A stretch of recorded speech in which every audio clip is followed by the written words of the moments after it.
आज ମୁଁ ଗପ କହିବି ହେଲା। ବହୁତ ବର୍ଷ ହେଲା ବର୍ଷା ହେଇନଥିଲା ହେଲା। ନଈ ନାଳ ପୋଖରୀ ଗାଡିଆର ସବୁ ଶୁଖି ଯାଇଥିଲା।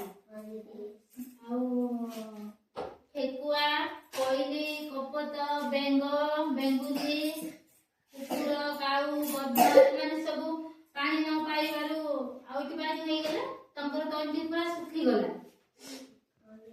ଆଉ ସେମାନେ ଭାବିଲେ କି ଆମେ କେମିତି ମେଘକୁ ପାଣି ମାଗିବା। ଆଉ ସେମାନେ ଗୋଟେ ମିଟିଂ କରିକି ତାଙ୍କେ ନାଇକି ମେଘକୁ ପାଣି ମାଗିଲେ।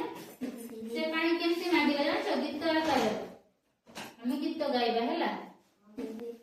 କାଉ ଡାକିଲା କା କା କାଉ ଡାକିଲା କା କା ବର୍ଷା ରାଣୀ ଆ ଆ ବର୍ଷା ରାଣୀ ଆ ଆ ଉକେ ହୋ ବିଲୁଆ ନନା ଉକେ ହୋ ବିଲୁଆ ନନା ବର୍ଷା ରାଣୀ ତୁ ଆମକୁ ଅନା ବର୍ଷା ରାଣୀ ତୁ ଆମକୁ ଅନା ଶେଷରେ ଡାକିଲା ବେଙ୍ଗୁଲି ରାଣୀ ଶେଷରେ ଡାକିଲା ବେଙ୍ଗୁଲି ରାଣୀ ମେଘରୁ ଝରିଲା ବର୍ଷା ପାଣି ମେଘରୁ ଝରିଲା ବର୍ଷା ପାଣି କାଉ ଡାକିଲା କା କା କାଉ ଡାକିଲା କା କା ବର୍ଷା ରାଣୀ ଆ ଆ ବର୍ଷା ରାଣୀ ଆ ଆ ଉକେ ହୋ ବିଲୁଆ ନନା ଉକେ ହୋ ବିଲୁଆ ନନା ବର୍ଷା ରାଣୀ ତୁ ଆମକୁ ଅନା ବର୍ଷା ରାଣୀ ତୁ ଆମକୁ ଅନା ଶେଷରେ ଡାକିଲା ବେଙ୍ଗୁଲି ରାଣୀ ଶେଷରେ ଡାକିଲା ବେଙ୍ଗୁଲି ରାଣୀ ମେଘରୁ ଝରିଲା ବର୍ଷା ପାଣି ମେଘରୁ ଝରିଲା ବର୍ଷା ପାଣି କିଏ ଡାକିଲେ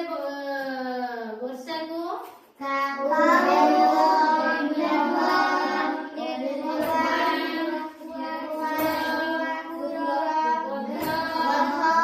ପକ୍ଷୀ ଶାଳ ଲାଷ୍ଟରେ କିଏ ଡାକିବାର ବର୍ଷା ଆସିଲା?